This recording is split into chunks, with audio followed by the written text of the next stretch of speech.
We're taking stock with Mark Barnes, Chief Executive of the Post Office at the big international mail centre at OR Tambo International Airport. It's a vast place, and since we've started this interview over the last 20 minutes, this bag is practically filled up. So work is going on in the background. But it can't happen without people. I mean, you mentioned earlier that you've changed the executive team at the Post Office. You arrived, it wasn't a functional executive team, it had been an executive team that you inherited over a decade or more of mismanagement and lots of allegations of fraud and contracts that went bad. The Post Office was mired in issues. How did you manage in a civil service environment, a state-owned enterprise environment, to encourage people to go when they needed to go? When I arrived here, there were a list of demands and an antagonistic environment, and people that wanted to put their hands up to do things were looked at as a teacher's pet and unwelcome. And I don't know what it is, but first of all, you start off by hugging people, okay? You start off by taking your people seriously, you know. You do. And you walk around. I remember the first time I came to this facility, well, it was to Witsports, they were like, "Who are you?" Okay, and no one had ever been there before. So, but who are you and why? What you're doing? I know other persons been there before. Yeah. Okay. So, I don't know. Listen to the people. We're not there yet, Bruce. We're not there. Okay. But I can tell you, when we talked about our 2030 strategy, we took 50 people in the room and we said, if you shut up, go. If you talk, we'll listen. Okay. We want to hear what people have got to say. We are obliged to listen to it. We are prepared to make mistakes. We trust our people. I gave a talk on ethics here before. And I can tell you this is a clean post office, my friend. And we have a different view about ethical behavior and corruption. We say, don't get tempted into it. Don't go there. And if you find yourself close, come and call us. We will rescue you. We will embrace you. You've said it. Has it happened? Yes, it is happening. Ask these people whether this is an honest organisation. No, I'm asking whether it's an honest organisation. Yeah. I'm asking if people have taken you up on the offer to bail them out of trouble. Yeah, we've had one or two discussions that we've had to have. Yeah. So how do you convince them? Well, I am not going to convince them for much longer unless there's some carrots on the other side of the stick.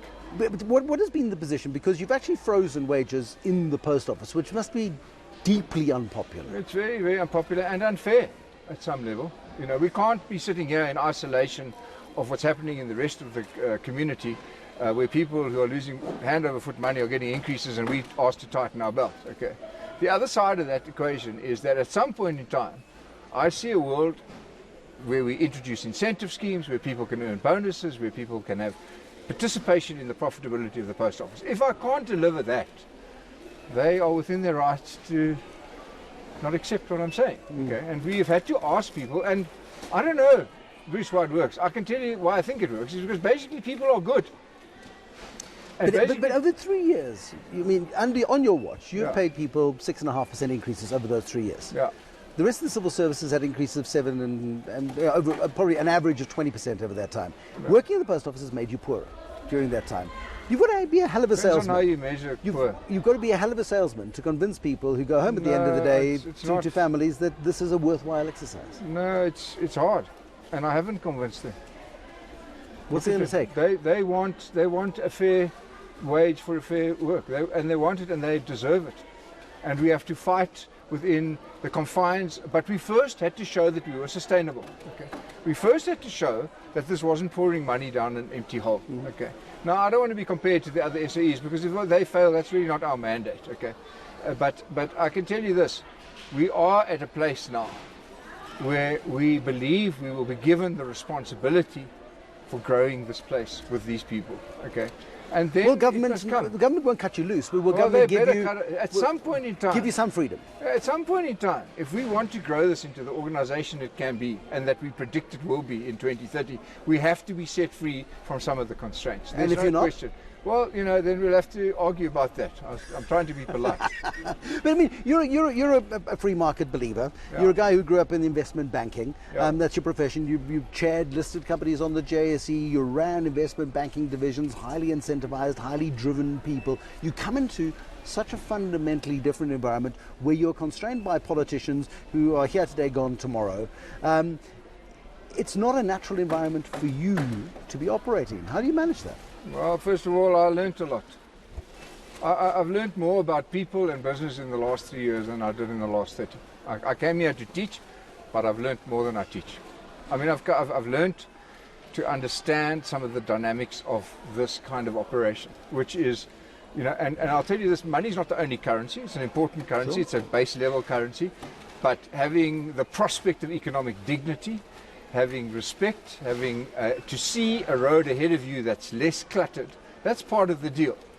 But in order for us to deliver this, we are going to have to break free of some of the shackles of being within the environment that you described when you walked in here. We're going to have to be able to independently raise capital for projects. We are going to have to introduce incentive schemes. We're going to have to make this place a place where you want to come and work. I want people to leave leading in merchant banks and want to come work at the post office. I want to keep the people we've got people here that have been here over 40 years, lots of them. I sign 40-year certificates, every week. Okay, we're way older than the population that we serve.